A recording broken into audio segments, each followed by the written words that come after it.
primaria y en educación básica. Una de las características que además tienen todas es que han trabajado como maestras, han producido materiales didácticos y han capacitado docentes. Y tenemos el privilegio de tener desde la moderadora, que ha trabajado muchísimo con todos ustedes, maestras y maestros de primaria, como Alma Carrasco, que es un referente en la adquisición de la lectura y la escritura, así como Nancy y Ana Laura, que cada una, Ana Laura desde la visión de matemáticas y Nancy, que ahora desde Nueva York se conecta con nosotros como directora de una escuela innovadora que rompe con todos los parámetros tradicionales. De esta manera, en la reflexión hemos querido que la perspectiva de género sea no nada más por las exponentes, porque todas son mujeres, sino porque cada una de ellas se ha preocupado por abrir caminos para el conocimiento para niñas y niños. Y de alguna manera también, considerando sus tipos de inteligencia, han construido aprendizajes esenciales e irreversibles. Antes de pasarle la palabra a Anaid Reyes en representación de la Red de Mujeres Unidas por la Educación, quisiera compartir con ustedes una frase retadora de Einstein, que él nos dice, la mente es como el paraguas. Si no lo abrimos, no nos sirve para nada. Y los invito a que todos nosotros podamos abrir nuestro paraguas del entendimiento para reflexionar sobre estos aprendizajes esenciales. Le paso entonces la palabra a Anaid Reyes. Hola, ¿qué tal? Muy buenas tardes.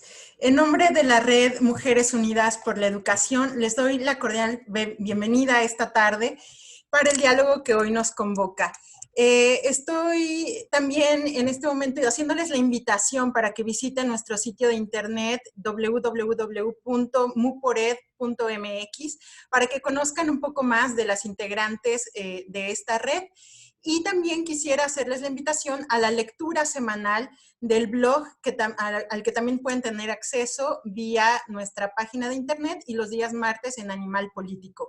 Este espacio, Pluma Púrpura, está dando voz a las mujeres especialistas y expertas en educación que conforman a nuestra red. También quiero aprovechar este espacio para hacerles la invitación a que contesten la encuesta Juntos por el Aprendizaje MX durante la contingencia por el COVID-19.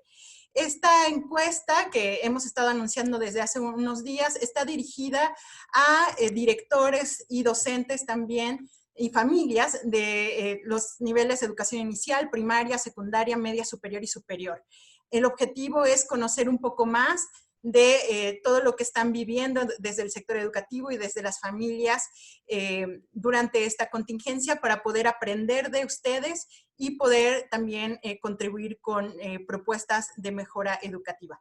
En este momento quiero dar la palabra a la maestra Patti Ganem. La doctora Patricia Ganem, ella cuenta con estudios en la Normal Francés Pasteur y en la Universidad Panamericana, en la Universidad Iberoamericana. También se ha formado en la Universidad Pontificia de Comillas y en la Universidad Anáhuac. La doctora Ganem es directora general del Grupo LOGA y también es miembro del Consejo Ciudadano de Mejora Edu. Entre sus intereses profesionales está la visibilización de buenas prácticas de los docentes y la alfabetización, así como la certificación de competencias para el trabajo de los egresados universitarios y la capacitación permanente a los profesores. Maestra Patricia Ganem, un placer que sea usted nuestra moderadora del diálogo del día de hoy. Gracias. Al contrario, Anaid, muchísimas gracias por esta espléndida presentación. Les damos, y reitero, la más cordial bienvenida a todos nuestros participantes. Espero que disfruten mucho las presentaciones de cada una de nuestras expertas. Y, bueno, agradecerle a Sofía Leticia también esta introducción, donde ya nos va invitando cómo a ir bajando nuestros propios aprendizajes, nuestras propias experiencias que tenemos tanto en alfabetización inicial como en el manejo y aprendizaje de las matemáticas y también en este proceso que van viviendo los niños, las niñas de la transformación de su pensamiento hasta convertirlo en un proceso mucho más científico. Seguramente todos los que ahora nos acompañan tienen alguna experiencia relacionada al respecto de estos tres grandes bloques que vamos a abordar el día de hoy. Por lo tanto, pues vamos a arrancar. Y en este marco de este confinamiento, de este estrenar nuevas maneras de vivir, hemos hecho varias preguntas y justo este panel, esta mesa, tiene como objetivo identificar aquellos contenidos que muy bien se han nombrado como irrenunciables. Irrenunciables por el momento de su adquisición, irrenunciables por la permanencia que van a tener en nuestros alumnos a lo largo de toda la escolaridad, pero también a lo largo de toda su vida, y que de veras los invitamos que en la voz de nuestras expertas, ustedes puedan ir pensando sus metodologías, el uso de sus materiales, la pertinencia de la innovación o de los cambios que van ustedes haciendo. Pues vamos a dar inicio.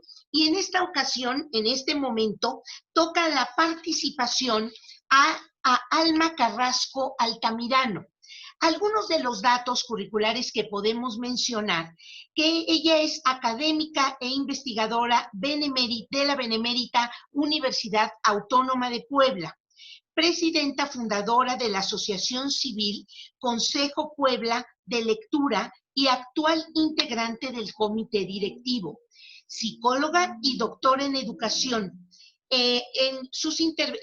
Por parte de la Universidad Nacional Autónoma de México, ha hecho sus maestrías en la Benemérita Universidad Autónoma de Puebla y su doctorado también en la misma universidad.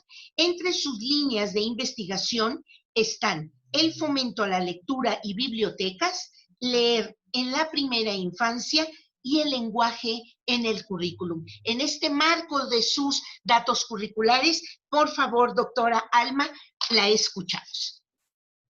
Muchas gracias, muchísimas gracias a todas, a todos. Agradezco la invitación de Mujeres Unidas por la Educación y del Tecnológico de Monterrey, que me han convocado a estar aquí hoy con ustedes, maestras, maestros y público que se han dado esta tarde para dedicar tiempo a esta conversación. Muchísimas gracias por su presencia. Esta conversación sobre los aprendizajes irrenunciables. Ciertamente, la alfabetización inicial es un aprendizaje irrenunciable. La que sigue, por favor. ¿Cómo entendemos la cultura escrita? Como las experiencias de lectura y escritura que las niñas y los niños han tenido antes de llegar a la escuela, que tienen en la escuela y que siguen teniendo en su paso por la escuela alrededor de su vida, en sus casas, en sus barrios, en todas las experiencias que los adultos les allegamos. En estos entornos que les facilitan oportunidades para la realización de actividades letradas. En un país como el nuestro, que es tan desigual, que es tan inequitativo, y que para muchos niños estas oportunidades solamente se ofrecen en la escuela. Por eso es tan importante el valor de la escuela. Estas oportunidades que les permiten, como a los niños que ustedes observan ahora en las imágenes, actuar como lectores y escritores y comprometerse con la lectura y la escritura y disfrutar de los textos, de la palabra escrita. Y esto es algo que quiero que quede como muy, muy presente a lo largo de la intervención y en lo que va a seguir de nuestras conversaciones también. La que sigue, por favor.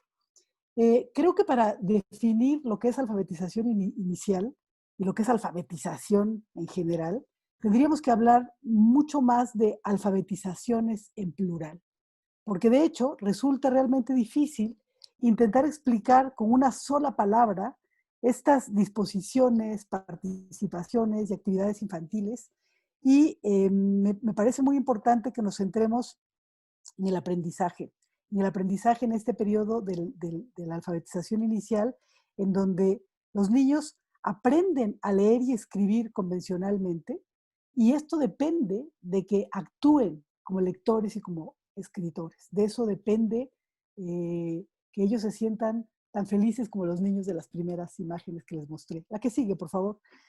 Esto nos lleva, si pensamos la alfabetización en plural, nos lleva a tratar de reflexionar sobre las concepciones de aprendiz que tenemos, las concepciones de lengua escrita, cómo entendemos también las orientaciones de enseñanza, cómo nos planteamos nuestra tarea didáctica, cómo se construyen y se diseñan los materiales y cómo estas definiciones y concepciones han cambiado de hecho a lo largo del tiempo, porque lo que sabemos también sobre cómo aprenden los niños, sobre cómo diseñar mejores materiales, sobre cuáles son los roles del docente, también cambian con el tiempo y que también han sido como muy abonados por la investigación educativa, ¿no? Estos niños, como se muestran en las fotos, son los mismos. En realidad sabemos más ahora y seguiremos sabiendo sobre ellos, pero son intensos, son participativos, son colaborativos, son colaboradores, son inventivos y en realidad lo que nosotros tendremos que hacer es trabajar para ellos, pensar en ellos cada vez que nos sintamos frustrados o cansados, tenemos que regresar a centrar en ellos nuestra intervención. La que sigue, por favor. He elaborado, dado que estamos ahorita platicando sobre lo que pasa también en México, yo he elaborado para ustedes una breve reseña que espero que nos permita contrastar algunos de los cambios en estas concepciones y decisiones didácticas en materia de alfabetización inicial y también algunos elementos, digamos, para hablar de la pertinencia o no de un método para la alfabetización inicial, ¿no? Muy rápidamente hay una cronología en donde ustedes pueden ver como los 3 momentos de las 3 primeras generaciones de libros de texto gratuito. Las 2 primeras generaciones ofrecían un método. En el primero dijeron, pues vamos a ofrecer un método ecléctico, porque entonces se hablaba del método y el método analítico. En la segunda generación que estuvo a cargo del Colegio de México dijeron, no vamos a ofrecer esto, tenemos que ofrecer una concepción distinta, no podemos reducirlo en realidad como a procedimientos o a recetas, tenemos que pensar en una metodología que es entender un método global de análisis estructural, que es entender el lenguaje como un todo y partir, digamos, como de enunciados, ¿no? En 1993, que sería como la tercera generación de libros de texto gratuitos, se dejó de ofrecer un método. Y la razón por la que se dejó de ofrecer un método, esta es, digamos, una interpretación que yo elaboro, pero que seguramente podemos seguir conversando, ¿no? Es porque paralelamente fuimos entendiendo más cómo los niños aprenden. Los aportes de Emilia Ferreiro de Psicogénesis de la Lengua Escrita, el trabajo que se hizo desde la Dirección General de Educación Especial para los grupos integrados, que eran todos estos niños que no estaban aprendiendo justamente en primer grado, ¿no?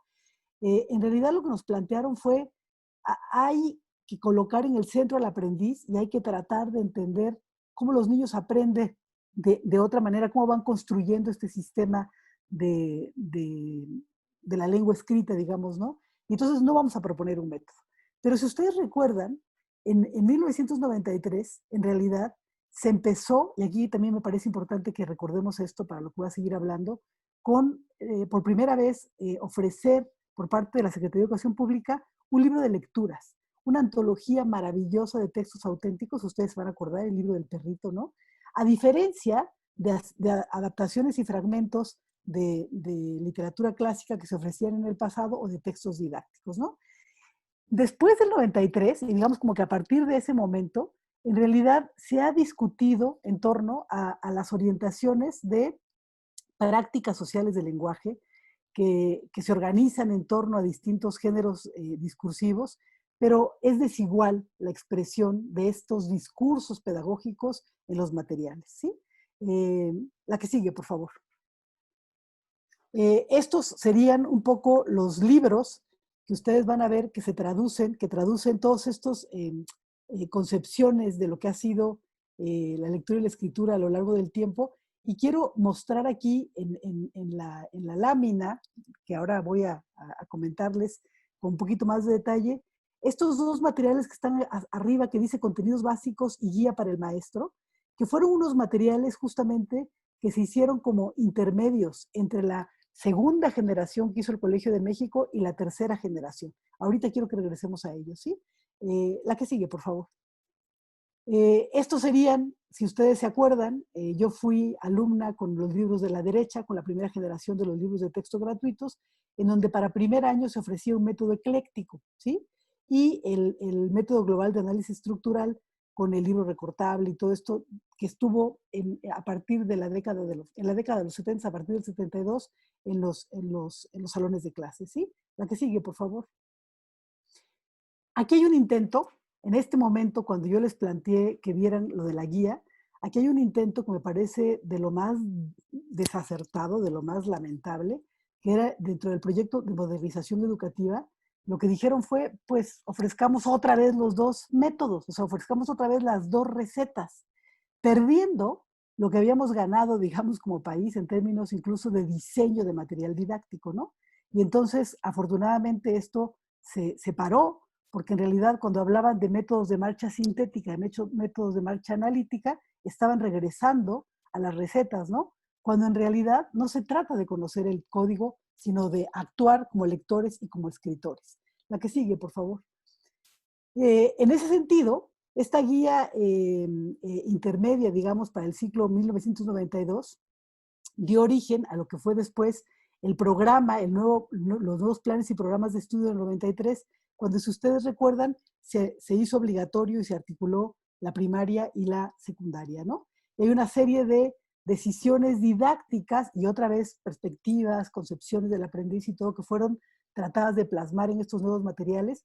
Pero fíjense si no será difícil la atención al reto de la alfabetización inicial, que en esta reforma del 93 tardaron 4 años más para poder ofrecer la propuesta para la alfabetización inicial o la propuesta para el primer grado, que no era tanto un método, ¿sí? Porque no es tan sencillo ni tampoco es tan fácil ponernos de acuerdo sobre por dónde entrarle, ¿no? La que sigue, por favor. En realidad, lo que estos materiales, por ejemplo, de la Dirección General de Educación Inicial y lo que los discursos más desde la psicogénesis de la lengua escrita nos plantearon, son cosas que siguen estando presentes en la escuela y que han sido como muy conocidas también por profesores y profesoras, ¿no? La idea de colocar al niño en el centro, la idea de que los niños escriban como crean y puedan, la idea de acompañarlos para que descubran las convenciones cuando se trata de escritura, ¿no? Pero la que sigue, por favor, ¿sí?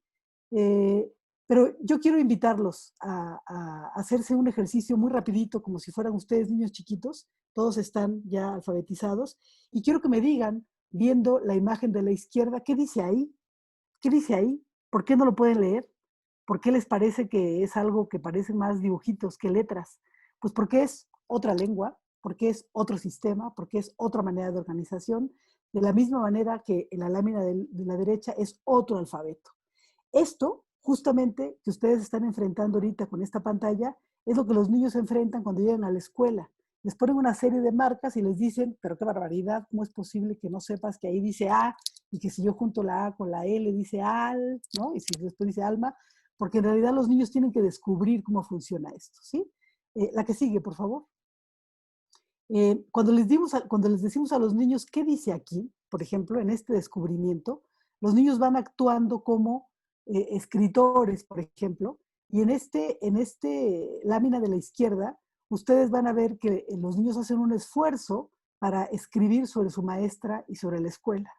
Y en el de la derecha hacen un esfuerzo para escribir sobre lo que pasaba en el mercado. ¿Por qué una maestra o un maestro tiene que escribir siendo el escribano que traduce lo que el niño escribe y entonces recordar que esas marcas que el niño escribió ahí, que son marcas no convencionales, porque no las podemos leer, necesitamos de este traductor que es el profesor, dicen en el caso de la izquierda, me gustó mi nueva maestra y mi escuela, hay juegos nuevos y tenemos una nueva maestra de inglés y otra de música, aquí hay muchas cosas que ver y puedo pasar de año, ¿sí? Podemos pensar que a lo mejor a esta Ivana no le permitían reconocerse como una buena estudiante, ¿no? Aquí ella se sentía como más a gusto. O en el de la derecha, que ya es un niño que de acuerdo a la psicogénesis de la lengua escrita, pues es más, digamos, silábico, ¿no? Ya está como utilizando algunas de las vocales para hacer su texto. Pero fíjense que en los dos casos escriben textos, a diferencia de las recetas que nos dicen, escribe palabras, ¿no? Palabras trabadas, palabras con sílabas directas. Aquí los niños desde que empiezan escriben textos. La que sigue, por favor. Entonces, lo más importante, digamos, de esta idea, de estos aprendizajes que tenemos de los estudios de Ferreiro y todos los estudios de didáctica de la psicogénesis de la lengua escrita, es que, se los voy a leer, deberíamos permitir a todos los niños la experimentación libre sobre las marcas escritas. Y que esto debería ser un ambiente rico en escrituras diversas, o sea, escuchar leer en voz alta, como lo que está haciendo la maestra de la fotografía, ¿no? Intentar escribir, como lo que escribieron los niños de la lámina anterior, ¿no? Sin estar necesariamente copiando un modelo, porque hemos utilizado mucho en la escuela la copia. Pero yo creo que aquí es muy importante que los dejemos escribir sin copiar para expresarse, ¿no? Intentar leer utilizando datos contextuales, así como reconociendo semejanzas y diferencias en las series de letras, jugar con el lenguaje, describir semejanzas y diferencias no solo gráficas, sino también sonoras, ¿sí? Esto lo escribió pensando en el preescolar, pero es perfectamente aplicable al primer ciclo de primaria y tendríamos que mantener, digamos, esta idea. La que sigue, por favor. Entonces, aquí hay en 1993 un nuevo cambio curricular sin método, ¿no? Reconociendo un poco estos aportes para poder apoyar el desarrollo de los niños.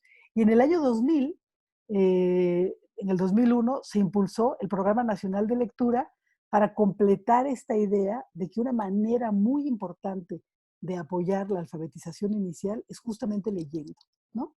Entonces, el libro del perrito, como lo conocen los niños y muchos profesores, ofreció una primera antología auténtica y tenemos en las bibliotecas escolares y de aula cuando funcionan, pues una gran variedad de textos para leerles a los niños y es una fantástica manera de iniciarnos en la alfabetización inicial. La que sigue, por favor. Entonces, aquí lo que me parece muy, muy importante es que nosotros recurramos a las bibliotecas, que en este diccionario de literacidad, de cultura escrita, dicen que la alfabetización es justamente aprender a leer, ¿sí? Porque los libros son estos objetos culturales realmente como muy, muy lejos de muchas familias, ¿no? Nosotros tenemos realmente una inequidad brutal en México y en otros países de América Latina y que es muy importante que los niños estén en contacto con estos libros, ¿no?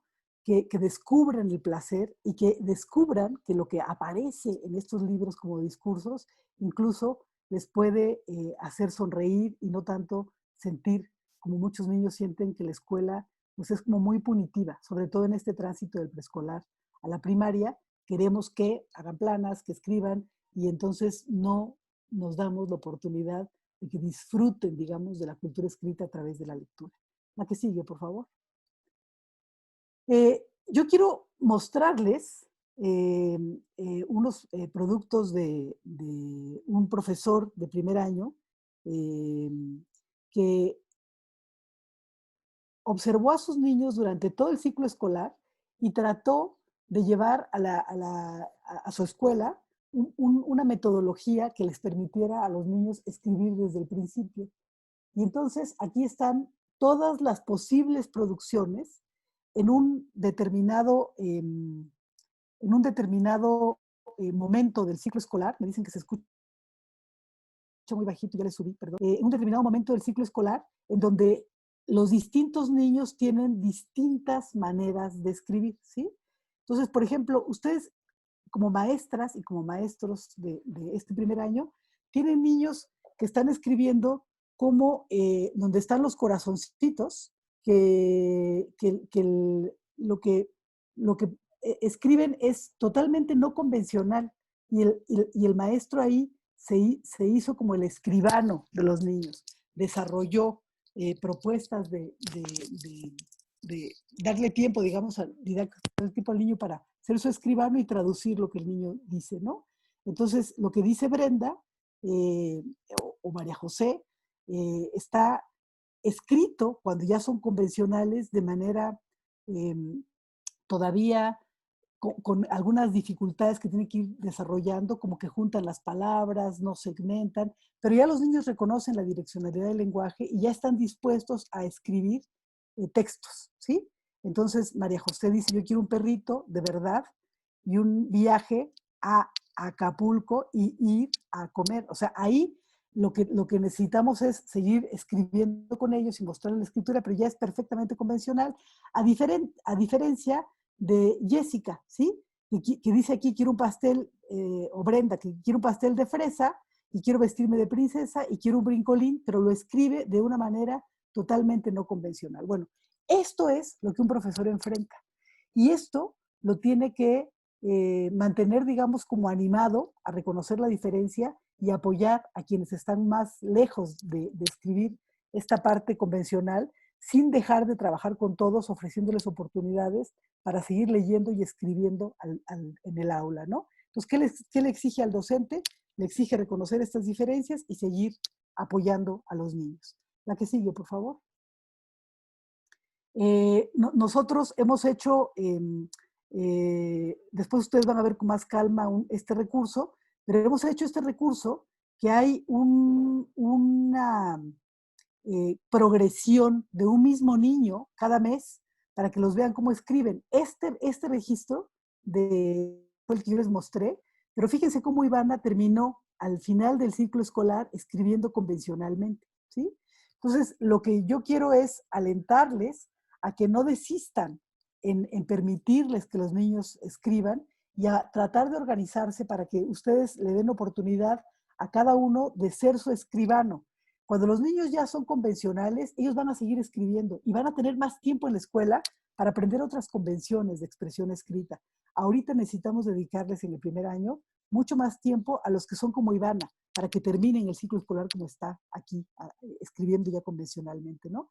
Y muchas veces, desde la Secretaría de Educación Pública, nos mandan evaluaciones, que son evaluaciones que tenemos que llenar cosas de cada niño para poder decir si el niño es presilábico o alfabético, y esto en realidad me parece que está equivocado, porque no nos interesa tanto evaluar en dónde están, sino apoyarlos a que sean convencionales. El profe invierte mucho tiempo en este tipo de recursos de evaluación que la SEP los necesita para certificar o para algo, pero no le sirven a los niños y no necesariamente le sirven a los profes. En cambio, un registro como el de la derecha es mucho más sencillo y es hacer una producción mensual escrita que les permita comparar a los niños y apoyar a los que necesitan más apoyo.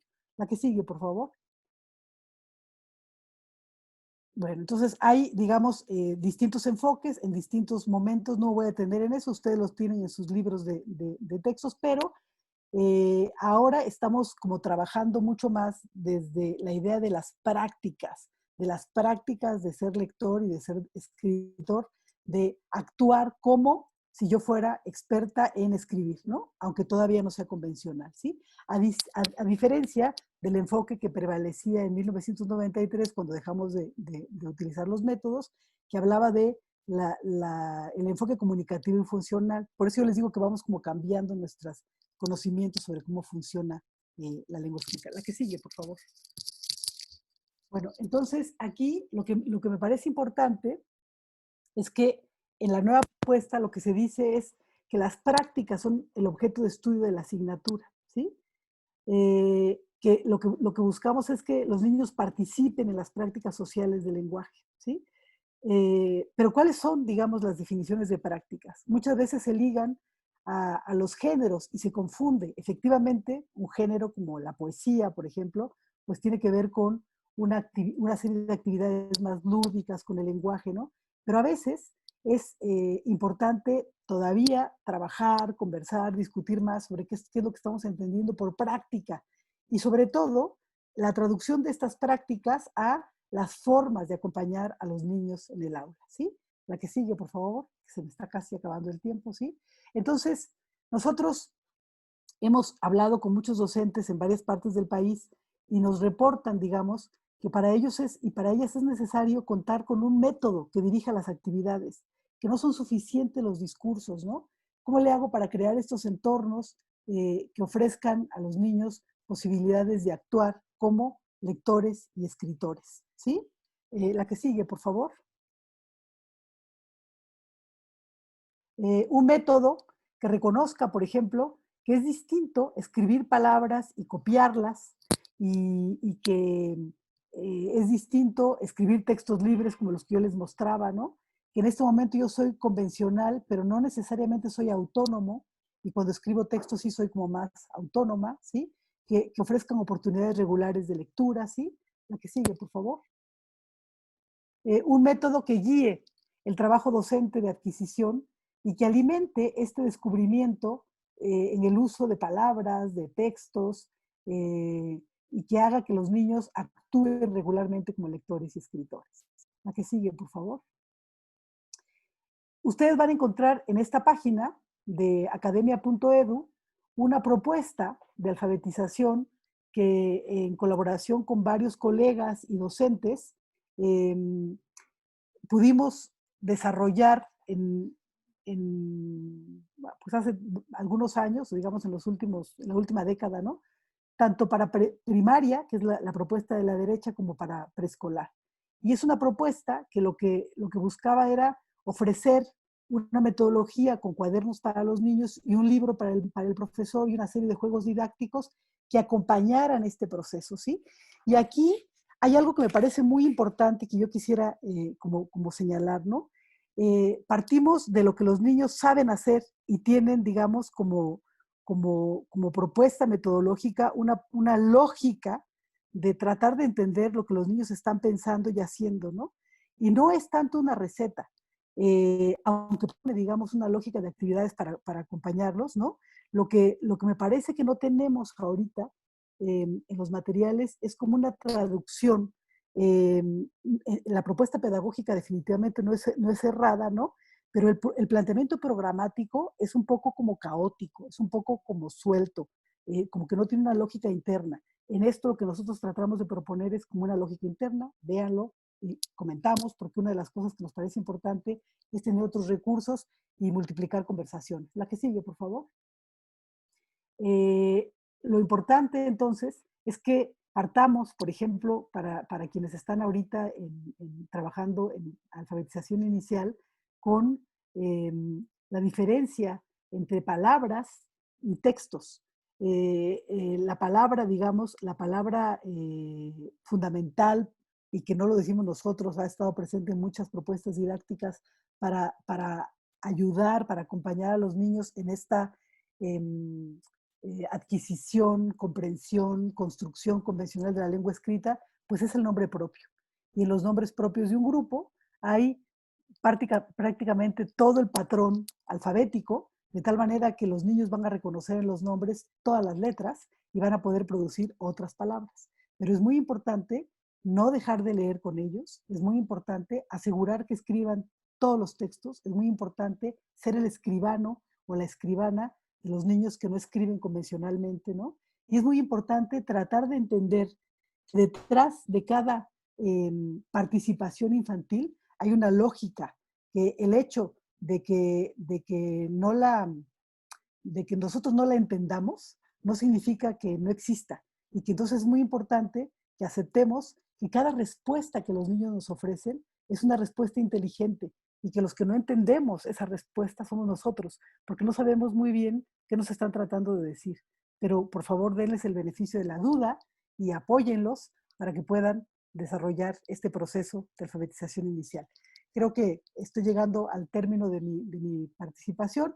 Espero que haya algunas preguntas que me permitan abonar en esto, y ahí están mis datos para seguir conversando en el futuro. Muchas gracias.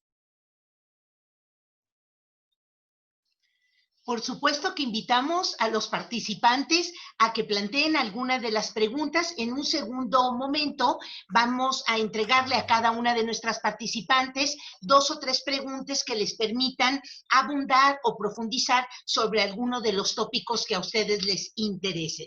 Muchísimas gracias, doctora Alma. Y de veras un gozo poder recorrer todo ese tiempo de metodologías para la alfabetización inicial, para introducir introducir a los niños en la lectura y en la escritura, y seguramente los participantes estarán pensando o sobre su propia experiencia o las experiencias que están propiciando con los niños. Hasta el momento somos 429 participantes de 13 entidades de la República. Les damos verdaderamente la bienvenida a Puebla, Oaxaca, Ciudad de México, Estado de México, Tlaxcala, Guanajuato, Aguascalientes, Hidalgo, Baja California, Chihuahua, San Luis Potosí, Querétaro y Veracruz. Si algún estado se me fue, por ahí pónganoslos para identificarlos. Una vez de esta reflexión, ahora vamos a pasar a otro ámbito del conocimiento que desarrollamos durante la escuela primaria. Esto toca la presencia del contenido de matemáticas, otro irrenunciable, ahora y en cualquier momento de la escolaridad y luego la aplicación en nuestra vida. Para eso, la doctora Ana Laura Barrientos va a participar con este tema y cito algunos de los datos que nos evidencian el trayecto que ella ha seguido. Ella realizó sus estudios de doctorado en la Universidad Nacional Autónoma de México, ha participado en el diseño de programas de formación docente en matemáticas, así como en el diseño de proyectos para la observación de clases de matemáticas y el desarrollo de evaluación curricular. Autora de libros de texto de matemáticas para la Secretaría de Educación Pública y para editoriales privadas, así como la elaboración de diversos materiales didácticos para los maestros. Doctora Ana Laura, desde esta experiencia y sobre todo desde la observación amplia que usted tiene de ver a los maestros trabajar en las aulas, platícanos un poco del tema.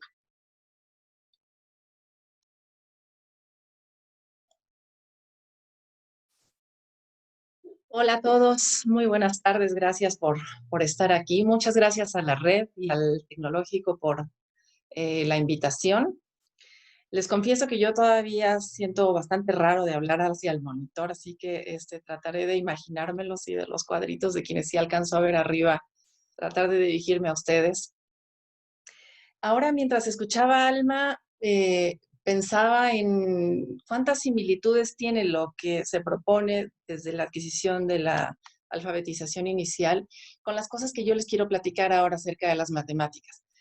Similitudes en este sentido, dejar que los niños hagan, de que les permitamos ir aprendiendo sin que les pidamos que lo hagan como esperamos nosotros que lo hagan desde el primer momento. Ahora les comparto mi presentación para que vayamos conversando sobre esto.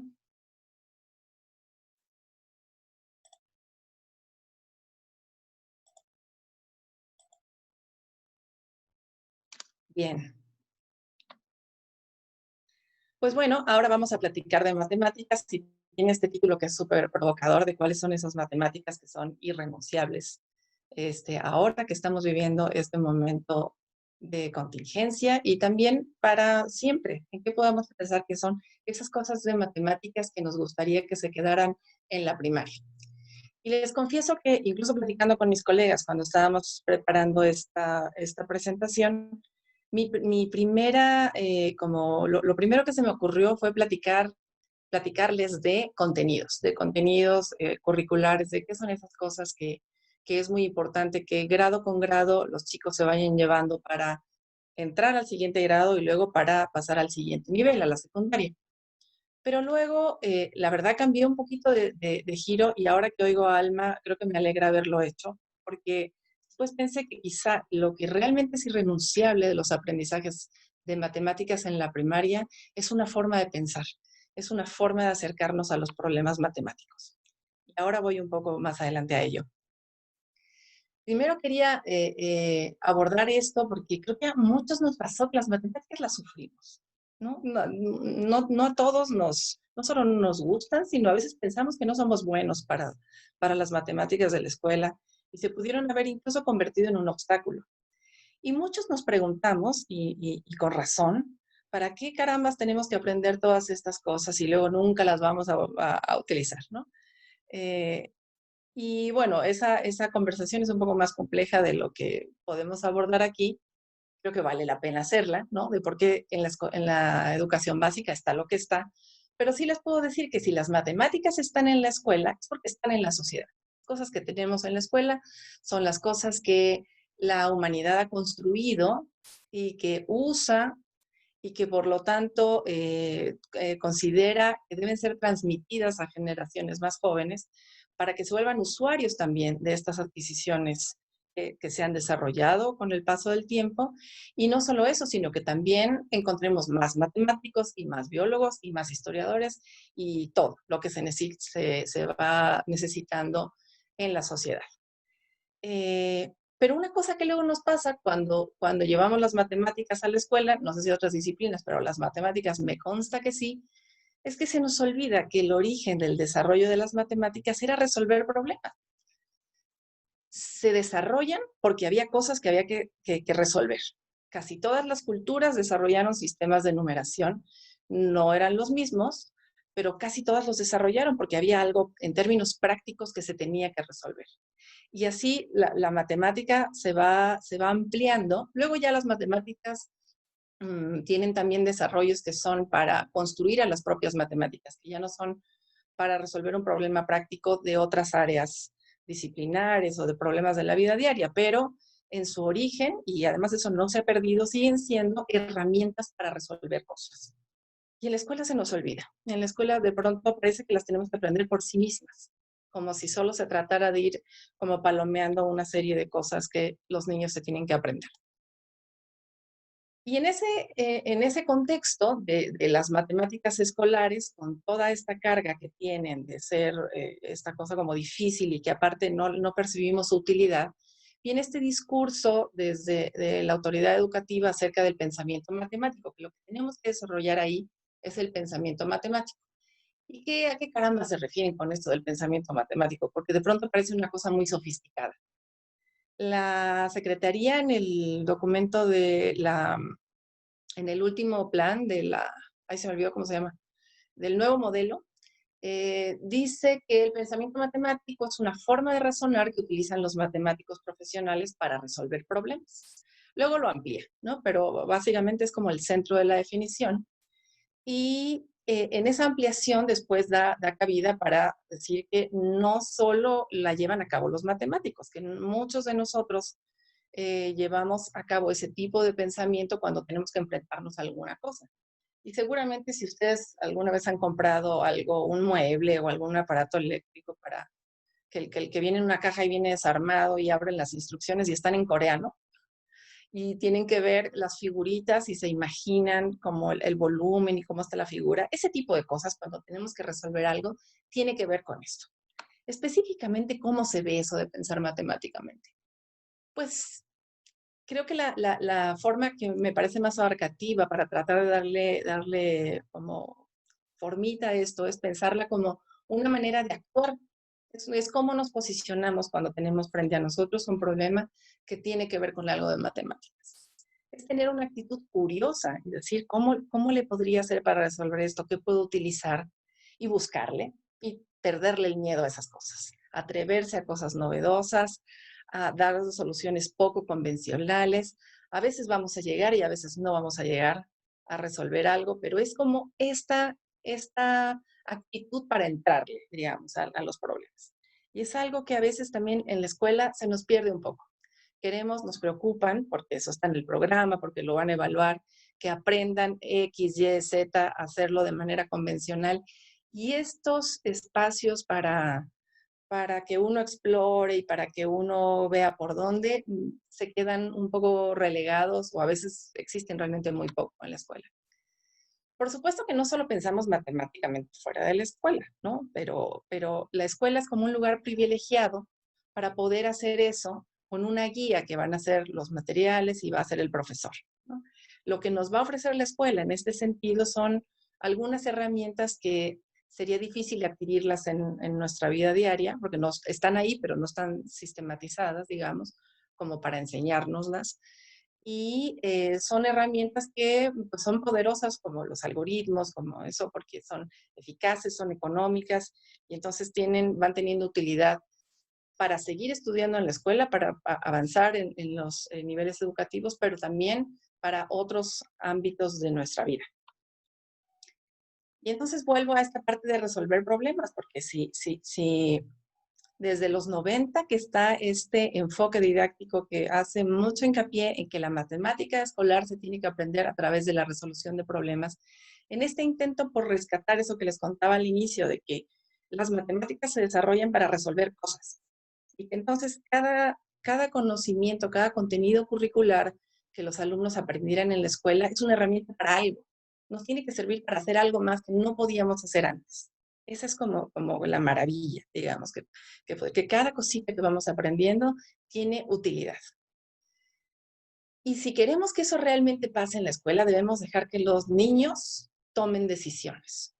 Ellos digan, entonces, sí, esto me sirve para tal cosa, para esto mejor hago esto, y no estar solamente esperando que lo hagan de la forma convencional a lo que tendrían que llegar en algún momento del ciclo escolar o del siguiente ciclo escolar, o que nos sentimos a veces un poco frustrados porque decimos, ya les enseñé la resta, cómo se hace, y ahora está otra vez haciendo dibujitos. Esas cosas son momentos, como supongo que también pasa con la alfabetización, en lo que contó Alma ahora, no son escalones que se avanza de una vez y nunca regresa, sino el aprendizaje tiene esas maneras de darse que no es lineal, no siempre avanza hacia un solo objetivo, sino que tiene sus propios caminos. Los niños tienen que explorar muchas cosas, tienen que convencerse de ciertas cosas antes de ya dejarlas como en su paquete de herramientas de lo que les pueda ayudar a resolver. Pero para ello los tenemos que dejar que se hagan cargo y que decidan cómo le van a entrar, por dónde. A lo mejor hacen algo muy tardado y ellos solo se van a dar cuenta de que podrían haber utilizado otra herramienta más eficaz, más corta, con menos posibilidad de error, lo que sea. Pero es su asunto. Los tendríamos que dejar que resuelvan como puedan, como mejor les parezca y como mejor se sientan en términos de seguridad del resultado. Y hacerse cargo de esto, de decidir cómo le voy a hacer, también tiene que ver con hacerme cargo de que yo pueda explicar cómo le hice, como cada quien pueda, con las palabras que tenga, ¿no? Esa parte a veces es difícil para los niños, por un lado, porque creo que no los acostumbramos mucho. Y por otro lado, porque la verdad es que implica cognitivamente también un desafío, poder explicar lo que uno hace.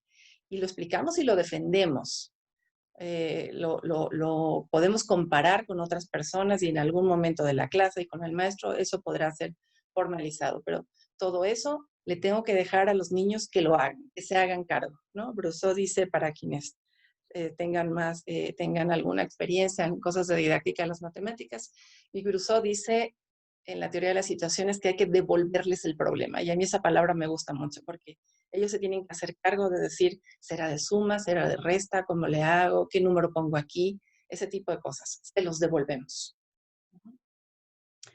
Otra cosa que está también en el discurso sobre la enseñanza de las matemáticas y que me parecía importante rescatarla para hoy, es que el trabajo en solitario es muy importante porque uno se va enfrentando a los recursos propios, a las técnicas que uno tiene, a los recursos incluso hasta de memoria para algunas cosas. Y si yo llego o no llego a solucionar algo, tengo una forma de hacerlo, a lo mejor en algunos problemas tengo dos, pero que cuando eso lo juntamos, cuando hablamos de la importancia de trabajar juntos, de hacer cosas en equipo y de comparar resultados, no es nada más para promover una bonita interacción en el aula y las relaciones sociales, que son muy importantes, sino es una cosa que tiene que ver con lo cognitivo. Cuando yo veo también que había otra forma de hacerlo, cuando yo veo que un problema puede tener más de una solución correcta y hubo alguien que se le ocurrió otra, eso tiene un valor muy importante para el aprendizaje.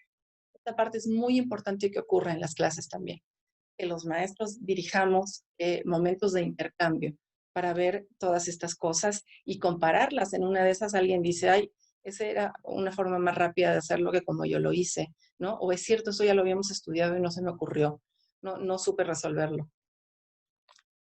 Entonces ahora sí paso a una cosa un poco más concreta. La verdad es que por el tiempo solo elegí como un área del conocimiento de los contenidos curriculares, que son los números. Y pensaba, cuando preparaba esto, cuáles eran esas cosas que son realmente irrenunciables. Entonces, como les decía, me salió un poco de la idea de pensar en contenidos, en decirles qué de la división o qué esto, sino en estas como maneras de acercarse a las matemáticas. Y por supuesto que esto aplica no solo para números, aquí lo puse con números, pero también creo que lo podemos pensar para otras áreas de las matemáticas escolares. Entonces, ¿qué diría yo que es irrenunciable que pase en la primaria respecto a matemáticas? Es que los niños desarrollen un conjunto personal de conocimientos, intuiciones y habilidades sobre los números. Que puedan emplearlos con flexibilidad, con creatividad para resolver problemas y que desarrollen estrategias propias. Fíjense que no estoy incluyendo como un punto a los algoritmos, pero pueden estar dentro de las estrategias propias o no. Pueden ser parte de sus recursos y además de los algoritmos convencionales pueden tener otros. Pero esta manera de tener una buena intuición sobre cómo funcionan los números y las relaciones entre los números y tener una variedad de estrategias que puedan usar de manera flexible para resolver las cosas que se les presentan. Y entonces, sobre los números les traigo un pequeño ejemplito de algo que seguramente ustedes también habrán visto, que es frecuente en la escuela, que nos pase, que es que cuando pensamos en la operatoria, que es algo que como maestros siempre nos preocupa mucho, que esto lo sepan hacer, porque si no tienen los algoritmos convencionales, nos sentimos que los estamos dejando como desarmados para el siguiente grado y para cosas así, ¿no? Y entonces nos concentramos en enseñarles estas cosas y vamos como haciendo un caminito de primero va la suma, luego va la resta, no sé qué. Y entonces no me estoy peleando con el caminito, a lo mejor ese es el orden en el que se tienen que enseñar, pero lo que les quiero hacer notar es que frecuentemente esto queda desconectado. Frecuentemente estas cosas no quedan, no alcanzamos a ver qué tendría entonces que ver en la matemática de la escuela una operación con otra, o qué tipo de situaciones resuelve una y la otra, cómo se conectan. Y quiero dejarles aquí un esquemita de una querida colega que es Silvia García, la que seguramente muchos de ustedes conocen, porque ha hecho mucho trabajo con formación docente, en el que pone juntas a estas operaciones que estudiamos en la primaria. Y dice, menciona aquí en el esquema la importancia de que veamos cómo la suma y la resta son operaciones que son inversas, así como también la multiplicación y la división, y que hagamos trabajo explícito para que esto vayan teniendo los niños experiencias y de veras lo prueben, lo comprueben y lo requete prueben, de que realmente eso ocurre con todos los números y en todas las situaciones, que si le sumo una cosa a algo y luego se la quito, voy a quedar como estaba al principio. Para nosotros puede resultar una obviedad y no lo es. Entonces hay que tener muchas experiencias para estar seguros de esas relaciones entre las operaciones matemáticas. Pero no queda ahí nada más, sino que también, por ejemplo, podemos pensar en que la suma, para resolver divisiones, podemos buscar cuántas veces cabe el divisor en el dividendo y lo vamos haciendo una y otra, y así podemos resolver divisiones también. Y es una forma también en la que estas operaciones se conectan, ¿no? Y que también para la división nos pueden servir las restas, y eso es una cosa más o menos que los niños hacen frecuentemente si les damos chance, ¿no? En que puedan pensar, a ver, 200 entre 40, entonces me alcanzará para 10, no, porque son 400, me alcanzará para 5, y van haciendo restas, ¿no? O que directamente digan menos 4, menos 4, menos 4, menos 4, y vayan haciendo esas cosas. Hay que darles chance de hacer todo esto, porque con esas cosas van pudiendo hacer estas conexiones. Y les puse aquí una cosa muy chiquita de qué tipo de actividades pueden promover estas conexiones. Al final les voy a dejar la referencia de los libros de Silvia, que hizo una serie muy bonita junto con otras colegas en el INEE.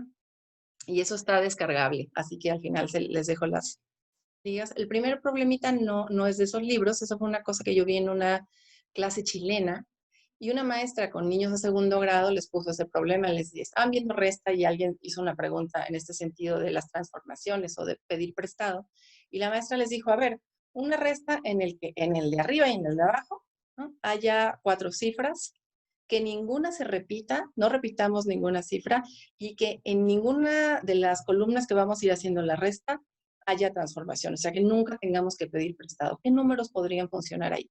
y se convirtió en un problema requete interesante para los niños de segundo grado, para empezar a probar parejas de números, ¿no? Otro tipo de problemas que promueven estas cosas entre las diferentes relaciones, las operaciones, son cosas como esta, que le perdamos un poco el miedo a la calculadora también, y que haya cosas como, a ver cómo multiplicarías 560 por 4, pero no puedes usar la tecla por. ¿Con qué otra operación? ¿Qué harías? ¿Cómo funcionaría esto para ti? Hay que hacerlo en la calculadora. Otra cosa que que frecuentemente vemos desconectada en las clases de matemáticas y que son relaciones bien importantes, son con los distintos conjuntos de números que se estudian en la primaria. Estudiamos naturales, estudiamos fracciones y decimales. Y muy frecuentemente los alumnos llegan a la secundaria, y yo me atrevería a decir que más arriba de eso, sin saber si las fracciones y los decimales son lo mismo, si un conjunto está dentro de otro, y si ese fuera el caso, cuál está dentro de cuál. O sea, eso nos queda como un panorama totalmente desdibujado, que no entendemos nunca nada de quién con quién. ¿Y para qué nos enseña los dos si podría funcionar solo uno? O sea, eso está muy extraño. Y Silvia también nos pone aquí una ayuda visual para entender un poco esas relaciones y ver que los decimales y las fracciones no son los mismos, pero los decimales son fracciones, son parte del conjunto de las fracciones. Todos los decimales que se pueden escribir con denominadores con potencia de 10. No todas las fracciones son decimales, como les decía, y entonces no todas se pueden escribir de manera exacta con denominador potencia de 10. Que los naturales se conectan con las fracciones porque pues, una fracción es una división entre enteros, etcétera, ¿no? Entonces, bueno, esto no es que se pueda enseñar directamente a los niños, pero sí tener actividades que ayuden a empezar a ver estas relaciones. Y que no nos pasen cosas como, por ejemplo, que tengamos una fracción, esas que les puse ahí, 18 tercios, y que digamos que ese número, pues es una fracción, sí es una fracción, pero es una representación de otro número que también puedo escribir como 6. Es el número 6. Y ese número también lo puedo escribir con decimales, le puedo poner 6.000. O sea, estas cosas son representaciones y los objetos, digamos, numéricos están como por otro lado, y esas cosas nos quedan perdidas en el mundo. Lo que es el número, el objeto matemático o la forma en términos de la geometría, y lo que son sus distintas representaciones. Y la última cosa de la que les quiero platicar en términos de asuntos que se quedan no muy bien, no muy claros a lo largo de nuestro paso por la primaria, es que luego a los niños no les damos chance, como les decía, de resolver de la forma que ellos creen que es más eficiente. Y a veces no requerimos de una respuesta que sea exacta. Y a veces la mejor estrategia es estimar. En otras ocasiones sí queremos que haya una respuesta exacta, y entonces, dependiendo de los números en juego, habrá niños que digan, uy, yo lo puedo hacer con cálculo mental, y otros que digan, uy, no, no tengo calculadora, lo hago por escrito, y otros niños que digan, uy, en ese momento estamos trabajando cosas de geometría, ¿para qué me detengo a hacer una división? Voy a usar la calculadora, y está bien. Y bueno, para cerrar, les quiero platicar algunas cosas que puse así como a manera de, sí, como de reflexiones finales. ¿En qué cosas me concentraría yo pensando yo maestra, las cosas que tengo que trabajar con los niños en la primaria? Una, que les demos tiempo para pensar, y eso incluye esta libertad que les hablaba para que decidan por dónde entrarle, qué hacer. A veces hacemos una pregunta en el grupo y los niños que son más rápidos nos dijeron algo así a los 15 segundos o hasta menos. Y alguien que a lo mejor lo puede hacer, pero no es tan rápido, se quedó sin oportunidad, ya se desmotiva incluso para buscar por dónde. Entonces hay que dar tiempo para pensar cuando ponemos un problema. Otra cosa es que las ideas de los niños respecto a sus hipótesis de cómo pueden funcionar las cosas cuentan, todas cuentan. No importa si era una cosa que iba a dar lugar a una respuesta correcta o no. Todas esas nos hablan de su estructura, de las hipótesis que tienen ellos acerca del problema matemático que están enfrentando. Yo por eso no soy muy fan de la idea de que se den participaciones por respuestas correctas, porque luego los niños, entonces, si no están seguros, desincentivamos la posibilidad de que participen en algo de lo que a lo mejor no están tan seguros, y lo que queremos es que se converse sobre matemáticas y sobre las ideas que están en juego. Y como punto 3, que también debemos promover que las cosas no se hagan de un único modo, ni siquiera el convencional, sino que haya distintas formas en que las cosas se puedan solucionar. No nos desesperemos si no han llegado o si el algoritmo no es su procedimiento favorito. Que le digamos bienvenida a la creatividad, que si hay formas originales de hacerlo, que si hubo respuestas muy creativas, errores fantásticos, errores muy creativos que se puedan compartir con todo el grupo. Eso enriquece mucho la discusión en la clase de matemáticas. Como les decía, que no nos desesperemos y que aceptemos que a veces algunos niños o todos los niños no van a poder con un problema y lo van a poder enfrentar después. O sea, no todo se va a solucionar en ese momento de esa clase. No nos desesperemos y les digamos, ya les pongamos cómo se hace y todo, demos tiempo. Y que demos chance también, como les he estado diciendo a lo largo de varias láminas, de que se discuta, de que se pruebe, que cada quien argumente por qué lo hizo así y que se refuten también discusiones. Y bueno, con eso cierro yo, con esta pregunta de, bueno, entonces, ¿cuándo empezamos a resolver problemas? ¿Cuándo es un buen momento? ¿Cuándo los niños están listos? El día que llegan. El día que llegan. Desde el primer día pueden hacer ese tipo de cosas. No necesitamos empezar a enseñar que si el concepto de número, que si no les puedo poner un problema con el 15 porque todavía no llegan. Sí pueden. Denles chance. Oriéntense con los libros, el rango que es correcto y todo, pero pueden. Los niños pueden. Denles chance de resolver. Y eso es todo por mi parte. Muchísimas gracias por la oportunidad. Les dejo en esta última laminita lo que les comentaba. Seguramente aparecerá en otro espacio de este video para que tengan oportunidad de copiarlo o de darle clic si les interesan estos materiales. Es sobre números, sobre sentido numérico, otro es sobre los decimales y otro es sobre la geometría. Muchas gracias.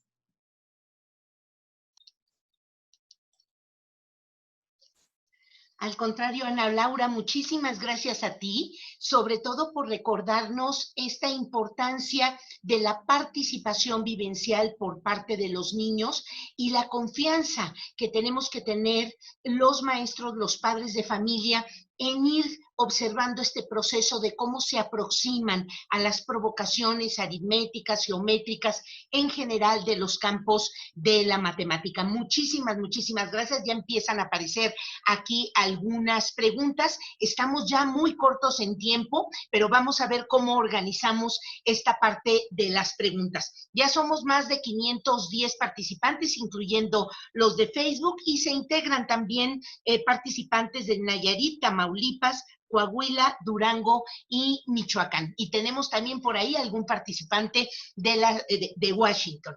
Pues continuamos con nuestro programa y ahora toca el turno a Nancy Otero, quien nos hablará sobre la transición del pensamiento concreto al pensamiento abstracto y su relación, su vinculación con las ciencias, otra gran área de la escuela primaria y que seguramente irá abonando de las metodologías algunos elementos que nos hagan pensar sobre lo que estamos haciendo en las aulas o si somos padres de familia, cómo estamos acompañando a nuestros hijos el aprendizaje de esta otra asignatura. Algunos de los datos de la maestra Nancy. Ella es graduada en su maestría por la Universidad de Stanford en Learning, Design and Technology.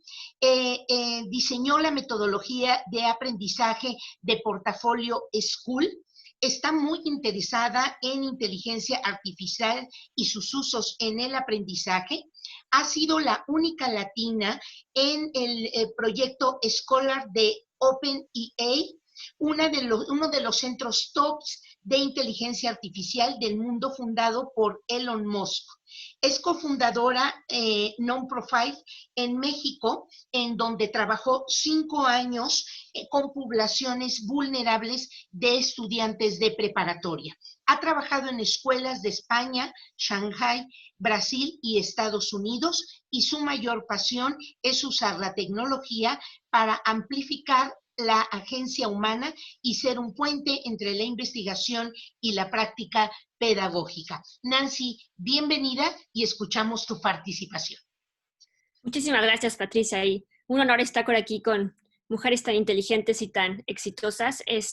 Queda perfecto que siga yo, porque mucho de lo que nos estaba contando Ana Laura y Alma tiene que ver con lo que voy a presentar. Como nos acaban de decir, mi expertise tiene que ver mucho con el aprendizaje de proyectos. Entonces voy a enseñarles un poquito sobre qué me refiero con el aprendizaje de proyectos. Entonces me gusta empezar con este slide porque los humanos nos gusta hacer cosas. Siempre las hemos hecho, nos gusta externalizar lo que pensamos, nos gusta a tener un output de lo que estamos entendiendo. Y esto es algo que tenemos que traer. Esto no es algo random que los humanos hagan cosas. Tiene que ver mucho con cómo aprendemos. Tiene que ver mucho con cómo entendemos. Entonces, lo que yo voy a estar planteando es cómo podemos introducir esta manera de hacer cosas, de resolver problemas, de jugar un poquito con los materiales, de jugar un poco con las ideas, para no nada más entender más lo que está pasando y lo que nos están enseñando, sino también para poder innovar y crear soluciones diferentes. Lo que tenemos hoy en día es un mundo lleno de tecnología. Y mucha de esa tecnología no la entendemos. Son como cajitas de black box, que bueno, o sea, más o menos sabemos que el celular, pues puedo llamar y puedo hacer ciertas cosas, pero no entendemos bien cómo funciona.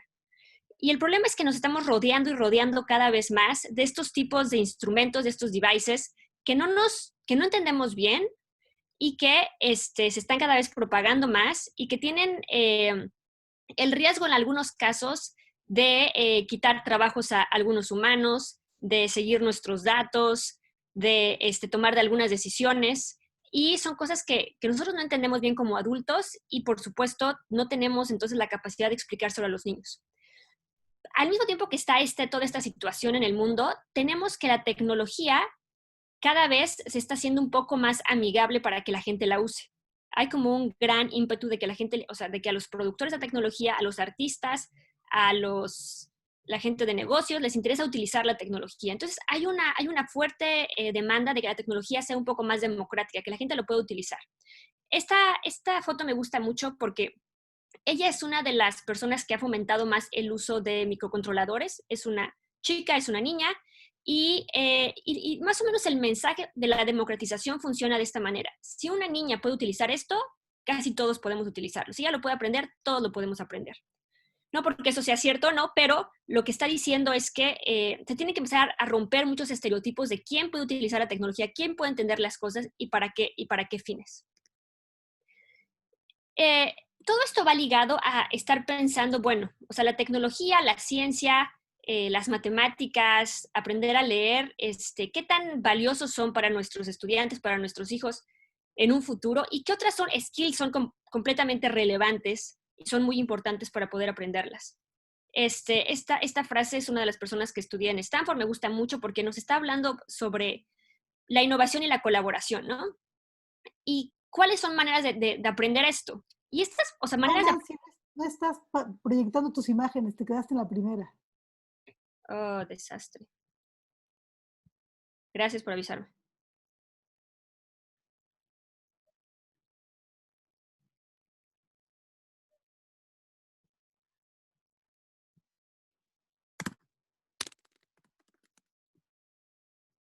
Un segundo. Mil perdones. En lo que voy poniendo esto, les sigo contando.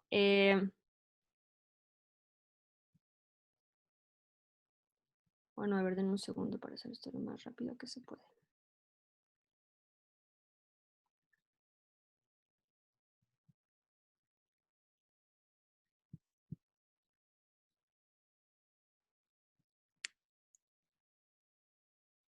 A ver, avísenme si ya lo pueden ver.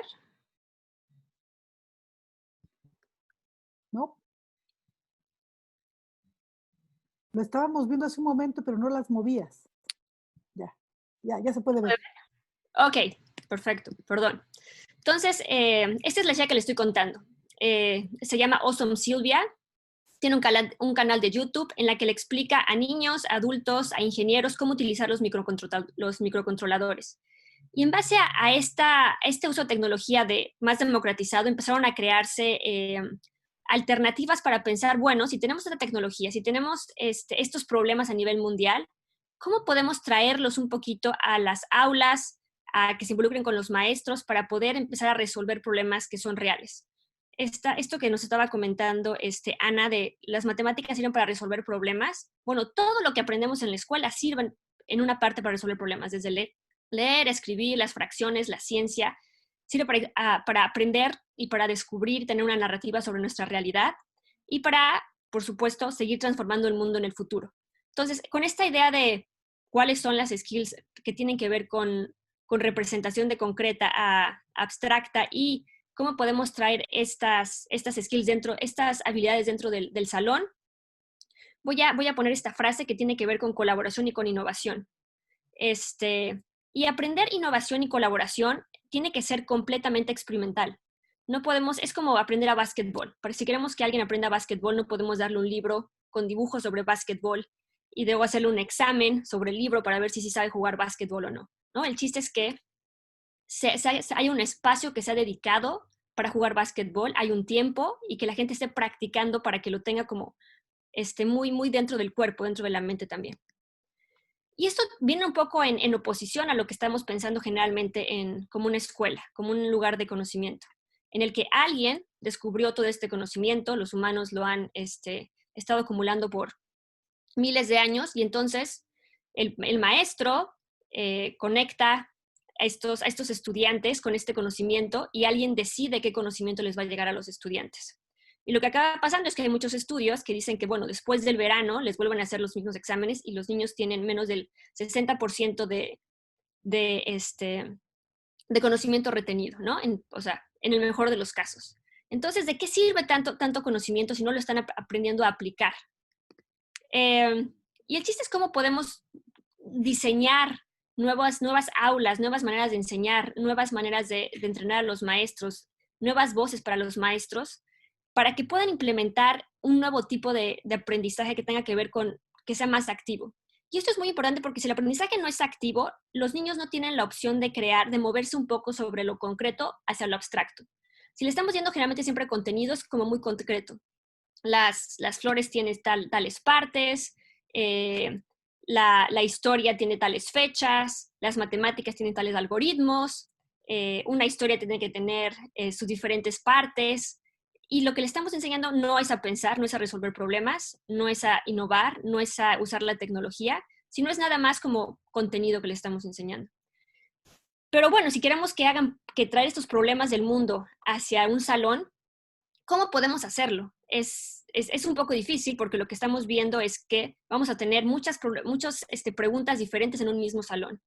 ¿Cómo podemos organizarnos para resolver esas preguntas? ¿Cómo podemos empezar a que los chicos empiecen a pensar y no se den por vencidos porque a la primera no les salió su proyecto, ¿no?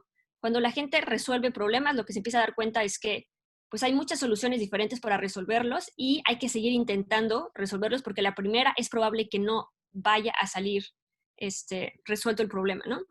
Entonces, ¿cómo podemos, cuáles son las otras skills, las otras habilidades que tenemos que enseñarles a los niños para convertirse en científicos, convertirse en gente que pueda argumentar en las ciencias sociales, gente que pueda pensar matemáticamente, gente que quiera jugar con la tecnología? Tiene que ver mucho más con cómo ponemos el environment, cómo ponemos estas burbujas donde pueden hacer estas cosas y desarrollar a los chicos, y cómo podemos ayudar a que los maestros puedan hacer esto, ¿no? Es una pregunta muy grande. Para contestarla un poco, voy a presentar un video de la escuela que ayudé a cofundar en Nueva York. Esta escuela es completamente basada en proyectos, que utiliza mucha tecnología y es multinivel. Quiere decir que tenemos chicos desde tercer grado hasta con quinto grado. Tenemos chicos de kindergarten de Estados Unidos, que es preescolar, hasta primer grado, chicos de segundo y tercer grado también juntos. Y lo que vamos a ver es un problema que les dimos. El tema era que tenían que aprender sobre el color y sobre la luz, y ellos tenían que al final representar estas propiedades de la luz y del color a través de una historia y crear un artefacto que les ayudara a proyectarlas. Estas exploraciones son alrededor de 2 meses y traemos expertos fuera de la escuela que les ayudan a resolver ciertos problemas. Esta en particular que voy a enseñar se corrió desde kindergarten hasta cuarto de primaria y es completamente multidisciplinaria. A través de esta pregunta, de este challenge, de este reto que les dimos a los estudiantes, ellos tenían que saber cómo utilizar las matemáticas, cómo aprender un poco sobre mitología en particular y sobre cómo se creó el arte y cómo usamos el color los humanos y colaborar entre todos ellos. Entonces, déjenles pongo el video.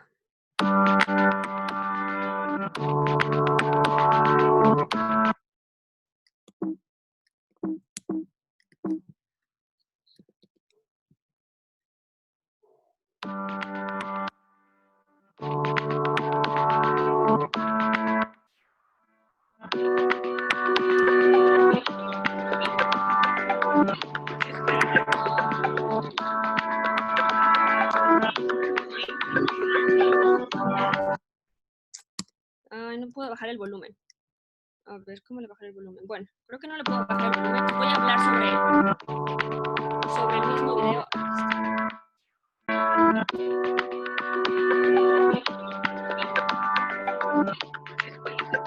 Entonces, lo que van a presentar los chicos son sus historias. Son las historias que ellos crearon. Para contarlas, ellos decidieron crear una cueva que simboliza las primeras pinturas y el primer uso de color humano, que son las pinturas rupestres.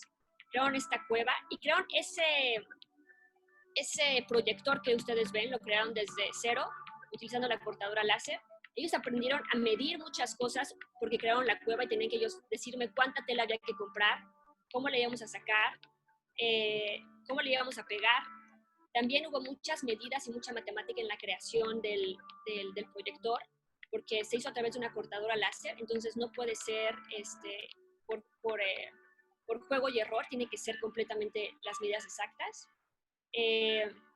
Después de que estuvieron jugando con mitología y creando sus propios mitos, lo que querían hacer ellos era tener sus máscaras que representaban al personaje principal de los mitos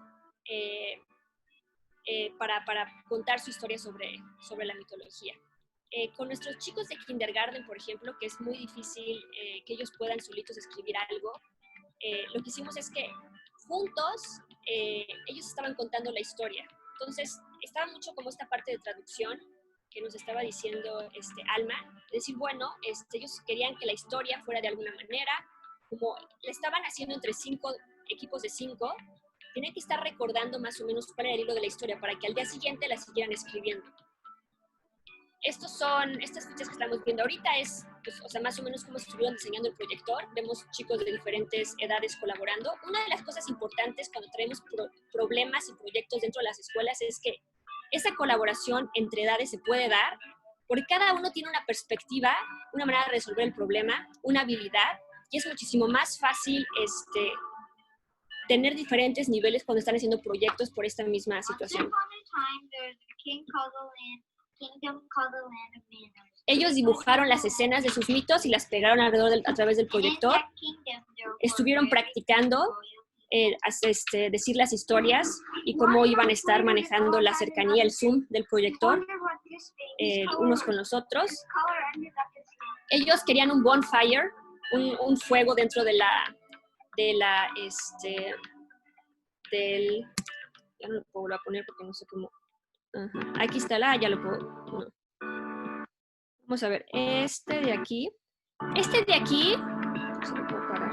Ahí está. Ok, esto que están viendo aquí es una representación de un fuego que querían hacer. Por supuesto no podemos dejar que tuvieran un fuego dentro de su cueva en la escuela, pero lo que sí hicimos es que tuvieran una representación de eso, que fue programar un microcontrolador con LEDs, crear un fuego hecho de acrílico, de piezas de acrílico que encontraron en la basura, y ese iba a ser el fuego, ¿no? Entonces, es traer estas voces y estos problemas, estas cosas que ellos quieren crear dentro del proyecto que ustedes ya están desarrollando, porque eso es lo que hace que no nada más tengan un expertise los chicos, sino que sea adaptable esta expertise, que es lo que queremos, ¿no? O sea, que puedan entender cómo hacer restas o cómo van a ser quebrados, que es muy interesante que lo puedan entender, pero es mucho más interesante que lo puedan aplicar y aún más interesante que lo puedan aplicar a problemas que son significativos para ellos, porque eso va a hacer que recuerden cómo hacerlo, que sepan cómo utilizarlo y que empiecen a ver el mundo con esos lentes, ¿no? Entonces, bueno, ahora cuando los padres me preguntan de familia por qué tienen que aprender a hacer proyectos o por qué tienen que aprender a utilizar ciertas herramientas, lo que les digo es que se acuerden cuando sus hijos empezaron a conocer las tijeras. Cuando empezaron a conocer las tijeras, los niños empezaron a ver el mundo como cortable. Es lo mismo, ¿no? Cuando uno aprende matemáticas, lo empieza a ver sobre esos lentes. Cuando uno aprende quebrados, lo empieza a ver sobre esos lentes. Cuando uno aprende a leer, lo empieza a ver sobre esos lentes. Entonces, es un lente más que tenemos para aprender cosas. Voy a irme muy rápido porque creo que estoy tarde de esto. Entonces, la situación con la tecnología, la situación con la ciencia, no tiene nada más que ver con, o sea, qué es lo que nos está diciendo la ciencia, qué es lo que nos está diciendo la tecnología, sino qué podemos hacer nosotros con esa tecnología, qué podemos hacer nosotros con un pensamiento científico. Lo que les puedo decir es que los chicos no son nada más gente que consume conocimiento. Nuestros chicos han podido crear su propio conocimiento, crear soluciones a problemas y han compartido estas experiencias en conferencias.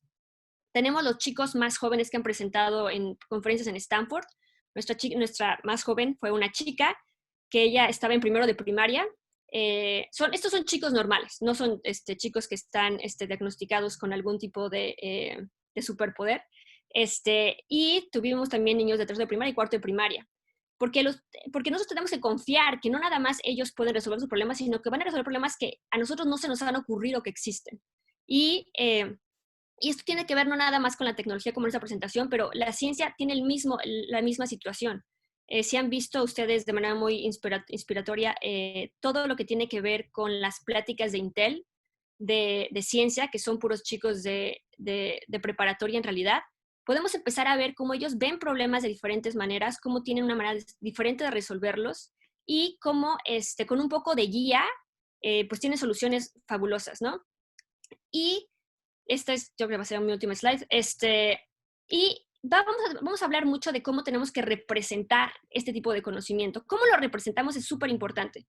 Lo que están viendo aquí es cómo se multiplican los números romanos, ¿no?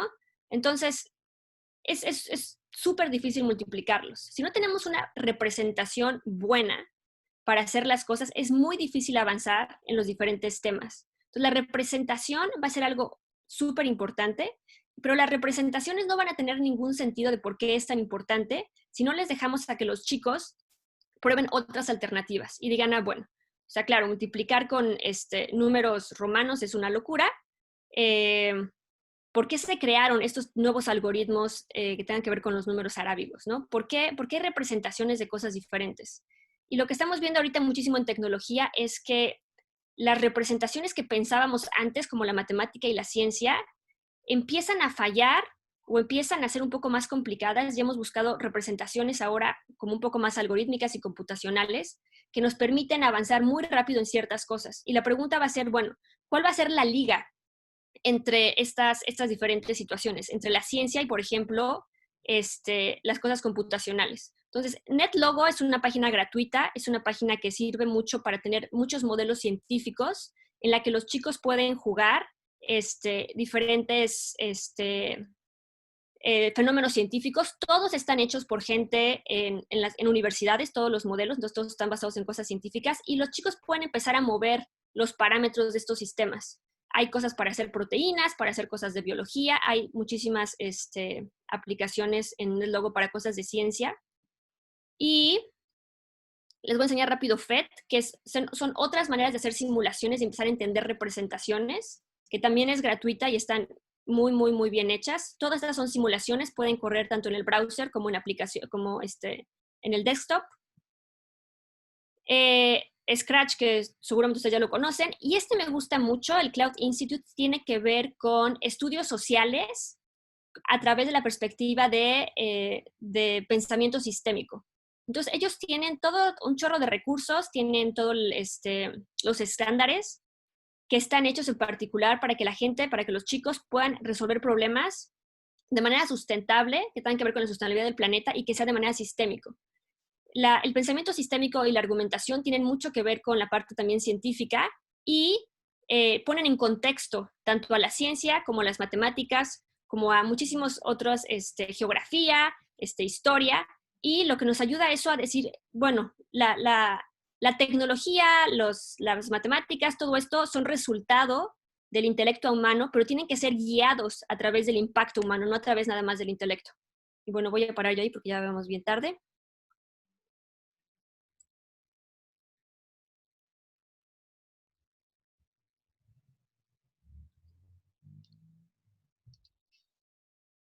Muchísimas gracias, Nancy, por todas estas reflexiones que nos has planteado, todos estos ejemplos que nos han compartido, que además nos hacen pensar en la ciencia como un área del conocimiento que integra. Nos pusiste a pensar todas estas producciones escritas por parte de los niños que ya había comentado Alma, y todo este pensar algoritmos que pueden ser también matemáticos y que se aplican a las ciencias. Pues estamos ya muy en tiempo. Voy a plantear una pregunta a cada una de nuestras participantes y les pediría que en un minuto traten de hacer un comentario para que puedan despedirse de los participantes, para concluir ya con nuestra clausura. Para efecto de la maestra Alma Carrasco, que nos reflexionó sobre la alfabetización inicial, hay varias, pero planteo una que es recurrente. Por ahí hay preocupación, Alma, sobre la recuperación de procesos de lectura de comprensión, ya cuando los chicos están en cuarto, quinto de primaria o en secundaria y que van teniendo alguna dificultad. Para la maestra Ana Laura Barrientos, hay un planteamiento en relación al perfil de los docentes que dan matemáticas y que a veces la percepción es que no cumplen este perfil. ¿Qué sugerencias hay en relación a ello? Y para efecto de Nancy, hay algunos planteamientos que van en el sentido siguiente. Hay una persona que representa educación multigrado aquí en nuestro país y que nos pregunta si en la experiencia de ustedes abarcan todos los aprendizajes esperados en el tiempo de ese grado escolar, y si ustedes lo seleccionan o ya hay una preestablecimiento de los contenidos. Abro a cada una de ustedes un minuto para que se despidan con alguna aportación en relación a esta pregunta. Por favor, maestra Alma. Hola, bueno, muchísimas gracias. Yo estuve viendo también las preguntas y yo lo que les diría es que lo más importante es creer en los niños. Si la escuela y los adultos que los atendemos les hemos hecho daño, los adultos que ahora los atendemos los tenemos que recuperar. Hay una categoría que se llama como la profecía de autorrealización negativa. Si les hemos hecho creer que son bobos, se lo van a creer. Necesitamos recuperarlos y decir que son brillantes, que los hemos equivocado somos nosotros. Y eso sería en materia de lectura, de escritura, de conversación, de matemáticas y de ciencias. Muchas gracias.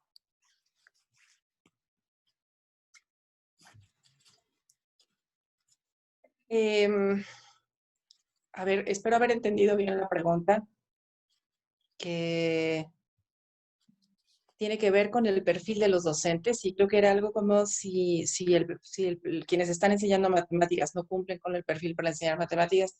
No creo que tener una respuesta como muy adecuada para eso. Lo único que se me ocurre decirles es que para enseñar algo uno tiene que saber ese algo, y luego tiene que también saber tener herramientas para saber enseñarlo, ¿no? Pero condición indispensable es saber ese algo que uno tiene que enseñar. Entonces, no sé exactamente a qué se refiere con que no tiene el perfil. En algunas partes de nuestro sistema educativo, como por ejemplo las telesecundarias, sabemos que el perfil de los profesores no es el ideal para todas las cosas que tienen que enseñar, y en ese sentido se crean materiales tanto en la televisión como escritos que tratan de apoyar su trabajo. No hay una respuesta como fácil para eso. Lo único que diría es que desde la didáctica, pues y además desde el sentido común, para enseñar algo uno tiene que saberse algo. Punto. Muchas gracias a todos.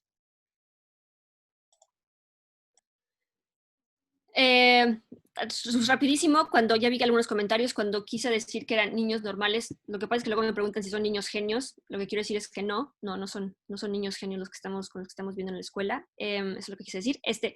En la escuela lo que estamos viendo es que lo tenemos como dos cosas. Hay cosas que los chicos tienen, que tienen que saber, worth knowing, le llamamos, y cosas que ellos tienen curiosidad de saber. Y entonces lo que hacemos es que codiseñamos con ellos algunas partes. Sí hay un currículum, sí hay unos estándares que estamos siguiendo, pero buscamos que sean ideas como tan importantes que puedan acumular muchas cosas que los niños pueden estar interesados, como el concepto de luz y color. O sea, pensamos que trayendo algo como luz y color y haciendo una investigación sobre eso, va a tomar cosas desde gente que le interesa pintar, gente que le interesa la astronomía y los telescopios y los microscopios, gente que le interesaba hacer historias sobre los colores y mitología, gente que le interesan las pantallas de las computadoras. Entonces buscamos que sean temas muy abiertos, con problemas muy reales, para que cuando los traigamos al aula, los chicos puedan, muchos de ellos, verse interesados y tengan que ver con los estándares